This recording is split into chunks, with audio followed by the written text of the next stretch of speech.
Aisha webale Airtel munange naku zino empaka erinnya limu Zubeda Bira Zubeda Bira nawe webale nnyo mukwano Saniya Saniya webale nnyo webalire ddala obubaka buzze Aisha wetegedde webale nnyo munnange Abdu Airtel naku zino empaka erinnya limu ndooza nawe kati yayiza okusalako Nazifa webale nnyo Nazifa muganda wange Shabani webale nnyo webalire ddala Namakula webale nnyo webalire ddala Prosi naye wetegedde Allah akuddizeewo Fatuma webale nnyo webalire ddala webale nnyo webalire ddala Sumayya webale nnyo webalire ddala Haruna webale nnyo webalire ddala Fatuma Fati webale nnyo Shafik webale nnyo munnange tunga ddene Allah akuddizeewo Nalubuulwa wakati mu nteekateeka eno nga tugimaliriza bannange mwebale nezijjako muzimpa Matovu webale nnyo ono si Hudu Matovu mulala Joseph webale nnyo webalire ddala Ahmed webale nnyo webalire ddala Amina webale nnyo webalire ddala mukwano Huzairu webale nnyo webalire ddala Maimuna webale nnyo webalire ddala n'abalala bangi message olumu munnange zinzirukako olw'ensonga nti bangi abeetaaga Allah waabwe muli bangi abeetaaga Mukama Katonda kati so ogenda okulaba yene oba okyasoma eno nejja neekola ki Hadija okay Hadija webale nnyo obubaka butuuse naawe butuukidde ddala webale nnyo webalire ddala gwensobodde okusoma gwesisomye Allah akulabye Allah obikoze ku lwa Mukama Katonda kyekikulu ennyo ddala muzikirize ngendeko ate mu kanyumero kali kennyini mpola mu mbeera yonna. You're in the mix. Mawulire ku mawulire ebyafaayo All day long. okunoonyereza ebyaliwo oba ebiribaawo Yo. Bwino Munamasaka Yusufu Muhammad Kinobe This your boy, right? Omuzirandiga yeewuunyisa.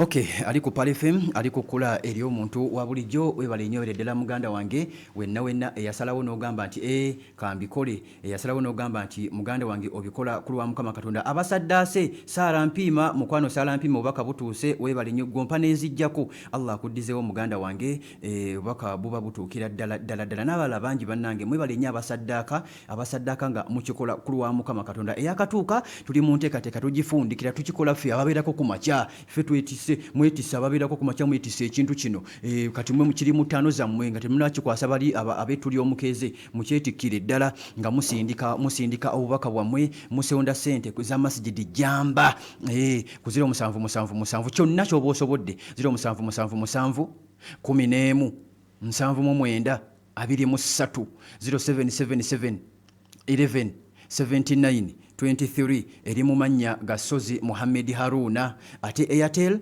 eri 0706 74 0706 746070 mwebale nnyo ba mikwano mwebalire ddala abasobodde okulaba nti ate musaddaaka nammwe abakyasaddaaka nga mukikola ku lwa Mukama Katonda tugende maaso kinobe kakati olunaku olwaleero ebintu byandibanga ebiri mu kukyuka ebintu byandibanga ebiri mu kubeera ng'ate mukwano gwange andaba naawe ampuliriza bikyuka mpola leero jawulira gano mawulire enkya muganda wange ampuliriza owulire gano tutandikireko munda mu ggwanga munda mu Middle East mu ggwanga erya Iran tulabe kiki ekiri sayidi zeeyo kiki ekiri muganda wange ampuliza ku sayidi zeeyo abasajja bakyasibye ejjiji abasajja muganda wange ampuliza bakyalemeddeko bagamba ekijja kyonna leka kijje, ekijja kyonna leka kijje. Oba mwagala kulwana, tuli ready, tuli steady, emundu tujja kugikuba. Bali mu Middle East. Tetutegeddeko waliwo obubinja, waliwo obubinja obw'enjawulo. Awo ngenda kutuukawo kuba waliwo okulya n'okkomba essuwaani. Awo waliwo okulya n'okkomba essuwaani wakati ng'obubinja obw'enjawulo obw'amaanyi nno ennyo. Waliwo ne bwe tubadde tutamanyi. Kigambibwa nti bwolekedde, kigambibwa nti obubinja buno bwolekedde okulaba nti bweteekateeka. Tetumanyi ani yabukuliyeetinze, wabula tuteebereza nti omusajja Omuyiraani ono abumanyiiko. Kakati waliwo agreement endala efulumye. Olutalo tukyali ku probability. Luyinza okubaawo, luyinza obutabaawo, luyinza okuddamu oba luyinza obutaddamu. Muganda wange wenna ampuliriza. Lwa nsonga ki? Nti gwe baddirenga naye superpower yeefuula enkya n'eggulo. Musajja mugezigezi, omusajja Omumerika. Kuliko omusajja omulala Isirayiri tayagala zino ntalo ziggwe olw'ensonga ezeeyawulidde.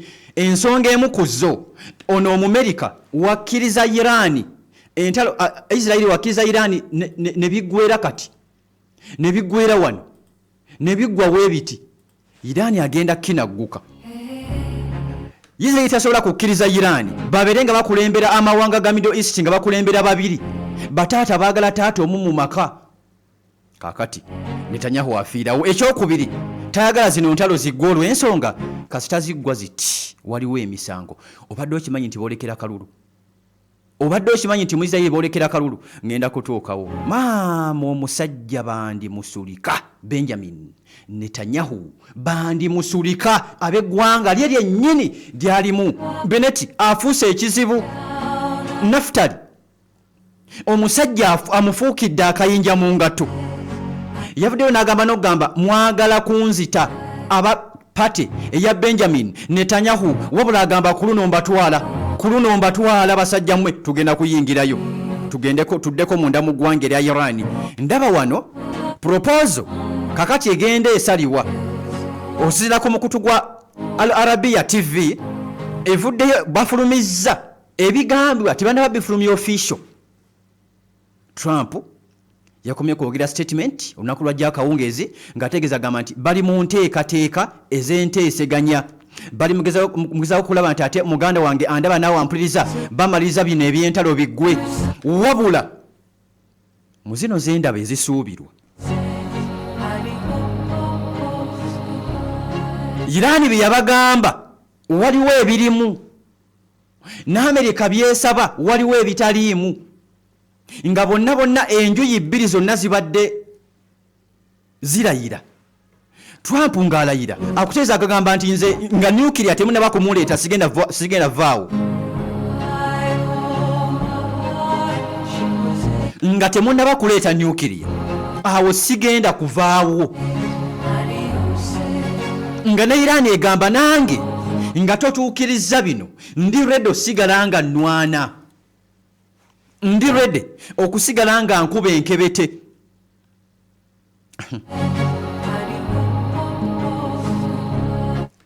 Batulaga wano olunaku lwajjo Trump yabadde ayogerako eri ensi ng'ategeeza agamba sisobola kuva mu ggwanga lyankuba nnyonyi zange F-35 neekubwa ne mukuba ennyonyi zange bassebo ndive mu ggwanga weerityo male gavaayo ntyo ne mujjawo. You destroyed more than 2 dozen of MQ-9 Raptor drones. Mwazikuba nga ziri worth $1 billion za America, billion namba. Zino ennyonyi Iran ziyateeka wansi. Iran destroyed over 2 dozen US Raptor drones. Omukutu gwa Tasnim gutegeeza gutyo. Kakati no muganda wange ampuliriza. Trump abategeeza bagamba temugenda kumala gagenda we mutyo, temugenda kumala gagenda bwe mutyo. zino ensonga zonna zirina okuggwa musajja ku musajja wakati nga ze enteeseganya ekituufu zigendera ddala mu maaso. Nkugambye nti Benjamin Netanyahu tayagala bino biggwe n'amawanga agamu amalala obunkenke wakati nga bukyatambulira ddala bugendera ddala mu maaso mu Middle East era nga abakulu bagamba bategeeza bagamba nti balina okukola. Nange kino kankikuddiremu kankikugambe Irani mumanyi mulina ttiimu zammwe mwe battiimu Irani amazima amatuufu Amerika okukuvaako eyina okuleka nga eyina kyekoze wabula nakugambye nti ensobi gye baakola Abamerika ebyandisembyeyo bye baasoosa ate bye bandisoosa ate bye bagezaako sembyayo banditegedde nti omuchina yali emulegawo n'olutalo ne bagenda mu China ne bakkanya n'omuchina ne bamugamba nti China waategedde twagala kuba Irani kwata kino tuleke tulumbe eggwanga era Irani. China oba eyita ng'ekkiriza oba teyita nga Amerika eraba ekiddako kye bandikoze ekirala bandirinzeeko kuba Ayatollah Ali Khamenei supreme leader. Kati banoonya kye bakola ekyamaanyi ennyo ekigenda ozikiza eggulire ya Ayatollah tebakiraba. Ogenda kukola kye kizikiza eggulire lino? Tewali. Balina okunoonya ekyamaanyi ennyo ekizikiza kino Amerika era ng'ekyakinoonya. Nina information gye nyina wano waliwo omukulembeze nzo njagye kuba ku ssaawa 4 waliwo omukulembeze gwe babadde baagala okulaba nti ate baleeta abasajja inginiya mulamba yakulemberako eggwanga erya Irani abasajja bamukwese aba Aragisi.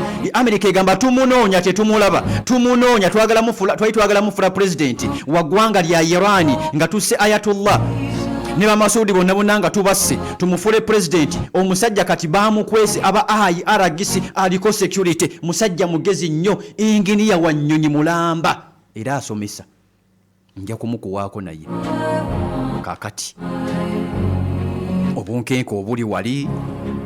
Nyina ekintu kyenkuleetedde olwaleero tugenda kimanyirako akaseera akatonoko eddakiika eziwerako ddala ez'obubinja ngenda kujja waawo. Bino obiraba bye bagamba nti ceasefire ebyo ceasefire ziba za buwandiike. Kati tugenda kudda ku level ey'okwezoganya nga buli omu azoganya munne ng'ali mu ggwanga lye era nga tewali anyega munne wabula ng'ayitira mu bubinja. Awo we tulaga kansooke nkutwaleko munda mu ggwanga erya Isirayiri ewa Benjamin Netanyahu ono omukulu ewaliyo akattu eyo waliyo akattu ak'amaanyi muganda wange ampuliza munda mu ggwanga erya Isirayiri wakati nga Naftali Bennett ng'omwaka guno bagenda mu boolekera obululu. Netanyahu bamufuukidde ekizibu bannansi era wekataligirya luli yafuna omanyi babala namba gy'ofunye mu palamenti yeeri ayinamu abantu 32 abali active eri opponent we ayina abantu 24 ku kisanja ekiwedde kye yafuna. Kaakati Benjamin bano abakulu yatuuse n'omusindikira nti bamusindikira abantu ono Bennett bamutegeeza bamugamba nti ssebo jangu tukkanye ensonga zino oziveemu. Omusajja waava mu buyinza bagenda muggulako emisango. Abantu battiddwa bangi ku mulembe gwe, abantu bamubanja bangi ku mulembe gwe, abantu bamunoonya ku mulembe gwe. Security ejja muggyibwako bannansi bennyini be bajja okusooka okumunoonya. Ekyokulaba bajja kumulopa amawanga agametolodde gonna nga mwe muli n'eggwanga erya Turkey tegamwagala era gajja kumulopa n'eggwanga South Africa bonna bamuloopaloopa dda. ICC emwetaaga wava mu buyinza. Solution gyalina okukola kwekumira mu buyinza. Bana opposition yegaanye bamugambye wabikola tolaba.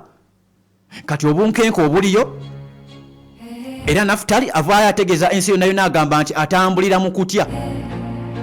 Alinga kabanda naye yavuddeyo n'agamba nti kati asaze kilo 4 mu wiiki emu owa Piero yu. Kakati yagamba tagenda kuva ku main Naftali abategeeza abagamba tagenda kubata Netanyahu Benjamin olina okukwata ekkubo oveeko ebikolobero okoze bingi bigambo bya opposition munda mu ggwanga lya Isirayiri bamugamba wummulako bannange leka bakusibeko ono baaba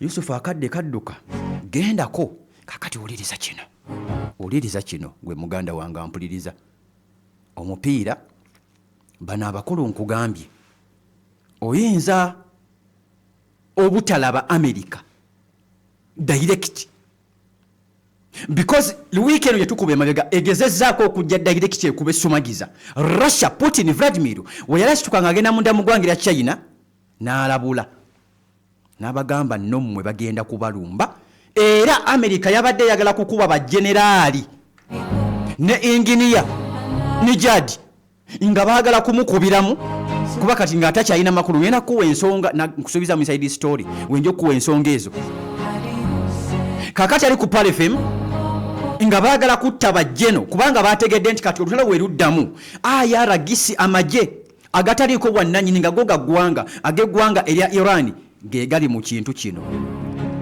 kati ayaragisi yeekuuma buli mukulembeze yenna asuubirwa okutta kati Amerika egamba tusooke tutte nabo bennyini abakuuma era nga baakoze lisiti babadde baakoze lisiti ampuliriza eno lisiti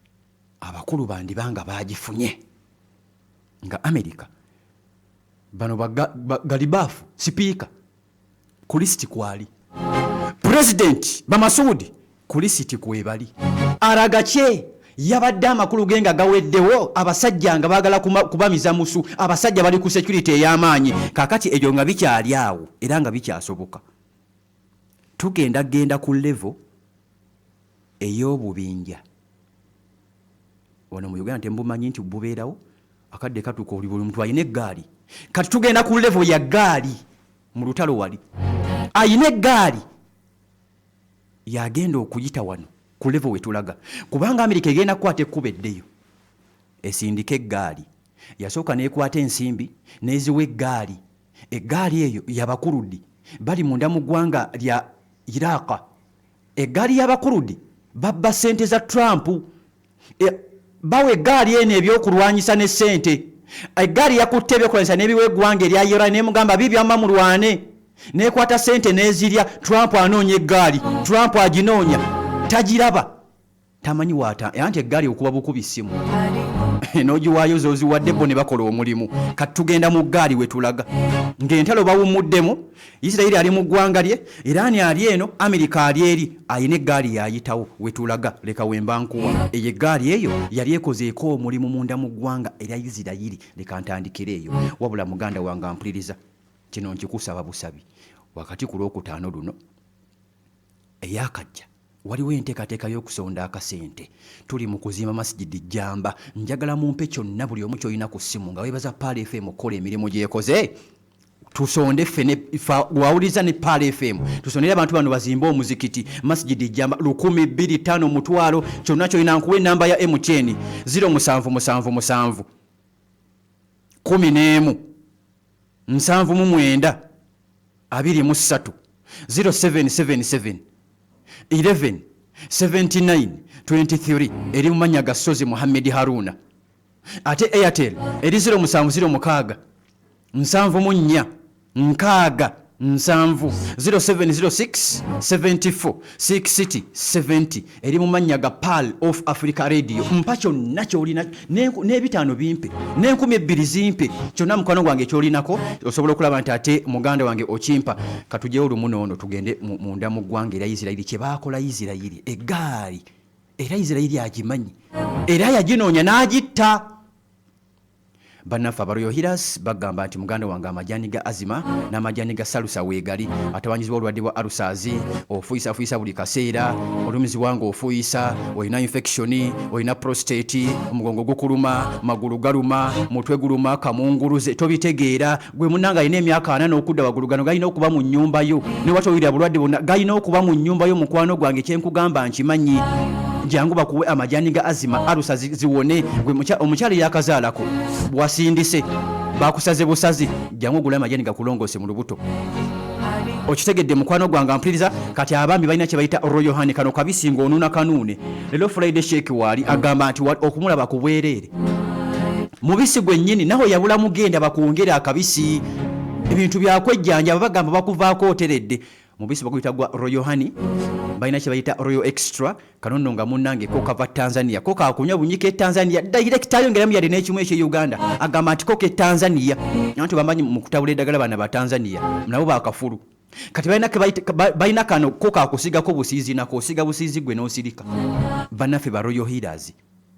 genda weeroboza otwale kyo otereze ekisenge maje musajja munange otereze ekisenge bakugeya wootali ate ku bbeeyi layisi weerwaneko otaase obwenzi mu makaago nanti munange ngwengwa bakuyita nsindikanjake ate ng'oli neyiba yamunyumiza nze munange owange waaseno munange nga yatandise okusa waaseno ate nga gwe munange oli wagundi kakati bali kunamira ebyodi wano ku mafuta ga Rubies kazimbe ka Volcano Bus Park edduuka namba 314 otuuka ku mafuta ga Rubies akazimbe akada kubaketa ka Volcano otuuka ku madala ga Volcano obudala kuliko obugere bulimu ekigambo Royal Healers goberera obwo obugere paka kazimbe paka ku mulyango kuba ku simu 0749 96 14 09 0749 96 14 09 ate MTN 0779 95 92 45 bibannaffe aba Royal Healers tugende maaso kakati akabinja kano obubinja buno tugenda mu nkola kati ya gaali bubinja kasiteetalo zisirika kubanga twategeddeko nti ceasefire kati balina ze batuuseeko ensonga 5 era nga bajja zisayininga biba tebiwedde tuba tugenze mu bubinja tuba tugenze mu gaali waliwo eggaali yalumba eggwanga erya Isirayiri era Isirayiri ebanoonya yabanoonya abamu nebatta paka na kakati abamu bakyaliwo era ekyabanoonya ennaku zombi zaali 7 mwezi gwali gwa Okitoba mwaka 2023 eno eggaali eteekateeka nga yegamba Isirayiri yali emaze ebbanga ddene ng'egamba basajja ba Hamasi ebategeeza mu Palestina bagamba awo muveewo mu Gaza muveewo abasajja beekolamu omulimu baakola olukojjokojjo ne bavuga emmotoka ne bayita obubinja obw'enjawulo ne bakwata ekkubo ne beesogga eggwanga erya Isirayiri eggaali yeesogga eggwanga erya Isirayiri nga yikira ku ttaka abamu bayikira ku mazzi abamu ne bayitira mu bbanga nga balina zi rocket ez'enjawulo baakuba rocket projectiles 3,000 zino eggaali eziri mu Middle East ndala tudda mu lutalo lwa ggaali teeka waaga mu Middle East awo kasaamalo sayininga wano eggaali yalumba n'ekuba emizinga 3,000 bakwata amajje ag'oku ttaka Land Force ne muhooza agirina what are you bano bakwata zibbomu ab'oku ttaka babagamba mukwate zibbomu baasima zitano abahamasi baasima zitano ne bagenda mu ttaka wansi ne bayingira eggwanga erya Isirayiri security ey'amaanyi yaliko ab'oku ttaka mu ttaka wansi ne ku lukalu ku ttaka abamu ne bakwata bulldozer ozimanyi zitulakita beefuula nti balimi banguudo ne bayita ku booda beefuula mpuliriza nti bano balimi banguudo ne bagenda ku booda ng'olya biki ne bagenda ku booda kakati ampuliriza abamu balinya zi pick-up ne bagenda ku booda nga beefudde Abayisirayiri nga bambadde yunifoomu baazitungisa ez'abakuumi b'oku booda ery'eggwanga erya Isirayiri ne balinnya ku mazzi abamu ne beesogga eggwanga erya Isirayiri balinamu ne bakomanda baafuna divisions ez'enjawulo nga bakulembeddwamu Yahya Sinwar yakulembera operation eggaali yali ekulembeddwa Yahya Sinwar Muhammad Deif abasinga baafa Marwan Isa Wisam Farhat Rafa Salama ne bagenda ne bakola obubinja, bakwata eggaali, baafuna eggaali zinnaazo. Abahamasi baafuna eggaali zinnaazo ne beesogga eggwanga erya Isirayiri. Qassam Brigade tebabaleka mabega. Balina force gye bayita Nakba Forces, Al-Quds Forces nabo tebasigala mabega. An-Nassa bakulembera Al-Nassa, Salahuddin, Abu Ali Mustafa ne bakwata ekkubo ne bagenda mu Isirayiri. National Resistance Brigade bubinja ne babuyingiza. Al-Aqsa Martyrs Brigades ne buyingira eggwanga erya Isirayiri. Mujahideen Brigades ne bwesogga Isirayiri. Bugamba ekijja kijje tugenda kulumba ggwanga. Al-Ansarullah Brigades.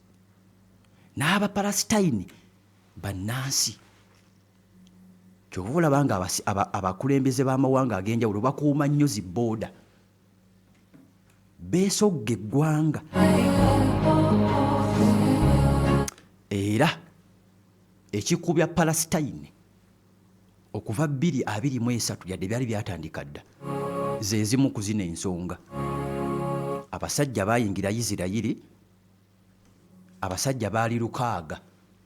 Nalabye ka vidiyo ejjo nga nkola research ono, naye ku mikutu gye buli osobola oteekamu Abaisirayiri engeri gye bayingiramu, Abahamas engeri gye bayingiramu Isirayiri, olaba efi ku vidiyo ezo. Naye abasajja 600, si 600 abula 600 bebeesogga Isirayiri nga bazze kukola butujju, era batta ne basalaasala ne bakuba amasasi abantu ba bulijjo. Kyekibakubya ne bakuba zibbomu. Waaliyo nyegenyege, osobola omuyita nyegenyege mukasi olunaku olwo, nabo balina ebivulu, balina ebikujjuko, bonna ne babasalaasala abasinga. Wabula Banakuba Fighters beewolamu obubinja ne bayita ku boda ne bagenda ku byalo ebyenjawulo, ne bagenda basalaasala abantu.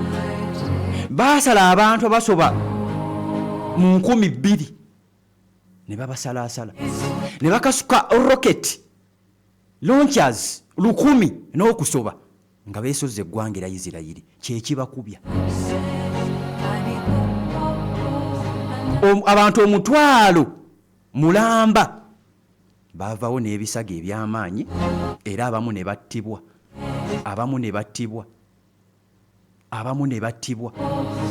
era nga tebanakulaba nti ate balumba. Eggwanga lya Saudi lyalabula Isirayiri ne libagamba, intelligence etulaga nti waliwo obulumbaganyi obujja. America yawooninga Isirayiri ne bagamba waliwo obutemu obujja. Misiri evaayo ne wooninga babagamba waliwo obutemu obujja. Muganda wange kye babakola 2023 operation bagipanga lwakuba akadde ke kantwala. Operation bano bakwata amasimu nga siga bulijjo, nga ga lines, nga bali mu ttano ezawansi ez'amaanyi. Kigambibwa nti operation bagituma Operation Al-Aqsa Flood, okumala ebbanga ddene nga bakipulaninga, era nga bafumya zi vidiyo ezitiisatiisa Isirayiri kuva mwaka gwa 2022. Isirayiri nga yasooka n'ebanyooma nga security balaba y'amaanyi nnyo. Muganda wange ali ku Pearl of Africa Radio ne balumba. Era mu September 2022 bafumya vidiyo ez'enjawulo nga balaga engeri gye bagenda okulaba nti ate muganda wange balumbamu eggwanga erya Isirayiri. Omukutu gwa Wall Street Journal bakwata munnamawulire eyali amaze okufuna ebifaananyi by'Abahamasi bano nga bagenda okulumba. Ono Abahamasi bamukwata ne bamutta. Olwo bamugamba obitwalawa. Bano abasajja abakola intelligence kasita bakuzuula nti obategedde bakugjawo. Buli ggwanga lyonna olabanga aba gavumenti nga balina okunywereza kwe bakola. Vaawo buvi baviire buviizi, tebaleka bujulizi.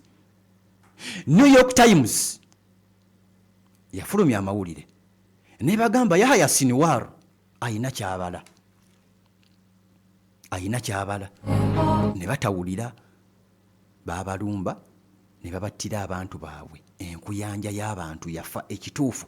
Vidiyo zino nandizikuwaddeko naye nja kwogera ne bano aba social media tulabe oba bebanazibwa ku YouTube oba ku WhatsApp oba ku TikTok, nja kwogera nabo tulabe nzibawe wano bazibateereko mulabe ku vidiyo ako ziringa vidiyo 3-4 mulabe engeri abasajja bano engeri gye babalumbamu mpola mpola nabaate engeri gye babaddizamu. Wabula kati ekiriwo Isirayiri eri mu kunoonya oyo eyavuga waliwo Isirayiri yagambye waliwo yasigaddeyo eyavuga tulakita n'abayitako lukujjukujju bamunoonya.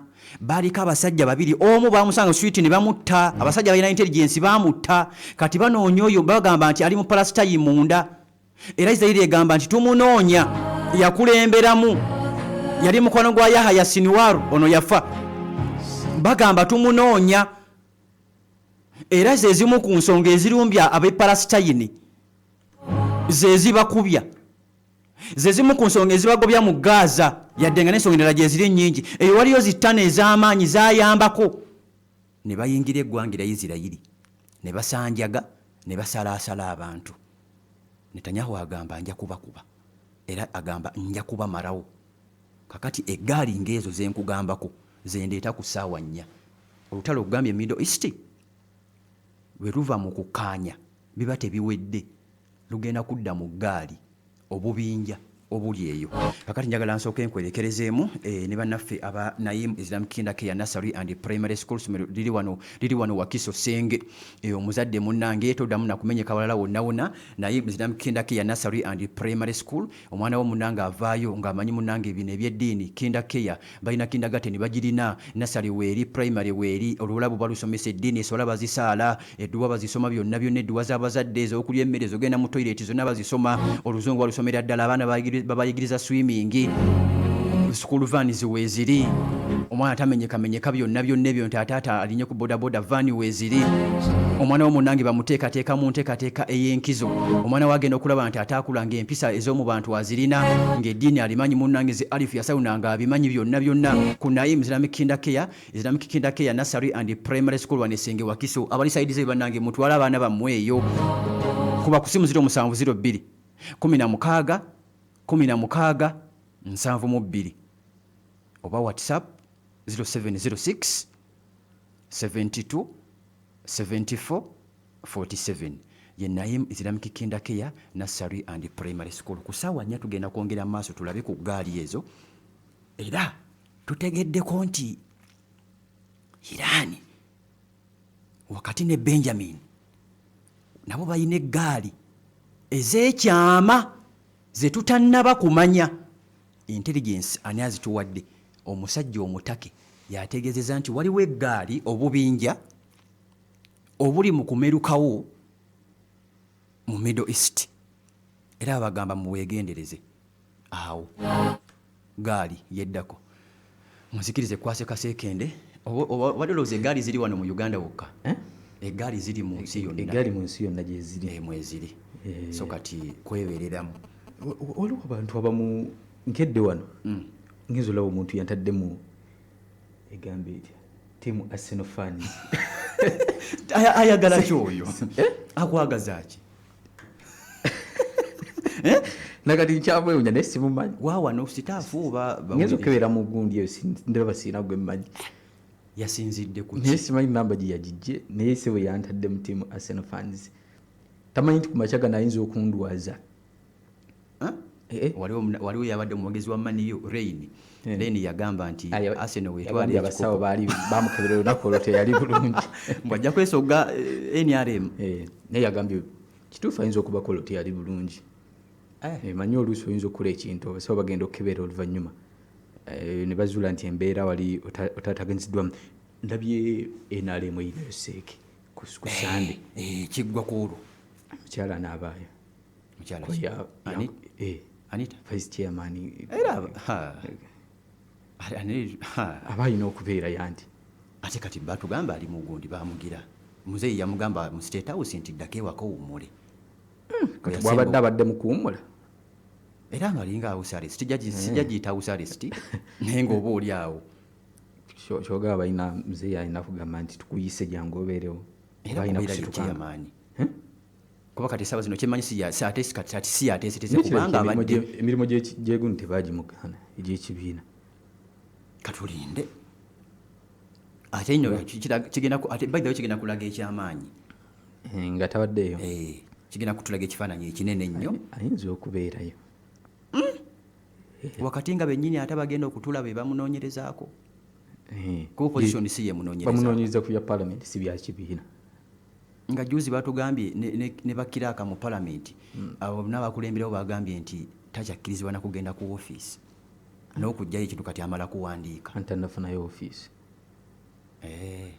alinayo ofiisi eyo wa sipiika kati tekyali ati bakwadde nawulidde imbu ebimu tannabizaayo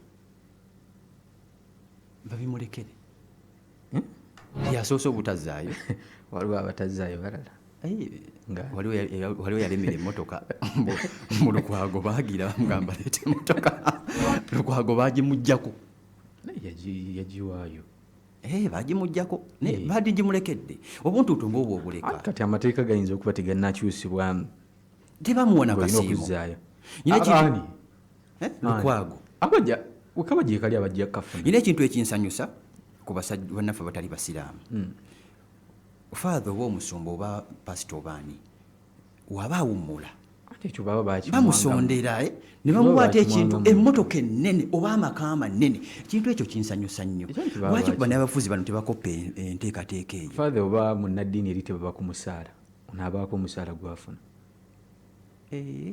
kati kitegeeza tusuubira nti aba yeeteekedde sipiika naye bamuye tafuna misaala era newavaako basigala bamusibavice president era baga buli luvannyuma lwa myaka 5 bamukyusiza emmotoka kati naye bagenda mukyusiza era simanyi teekawo eryogera nga fulumye nga mulimu embeera si yeyeka bangi basirise ate genda mujinga alabako nga ate baŋŋambye nti si yeyeka waliwo we bagenda otandika okugoba emisinde bati olinayo bwe bategeddeko mbalaba mu nkuubo nga wulira mu nkuubo era baŋŋambye ne opposition kuliko balinga aba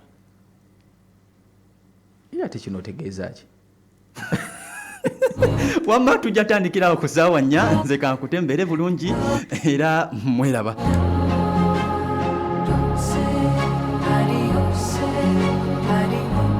okufedde nedda amawulire gakolanga kinene nnyo okumanyisa ensonga okusomesa okuwabula wamu n'okutuyambako okumanya ekiddako mukono gwe nga mpuliriza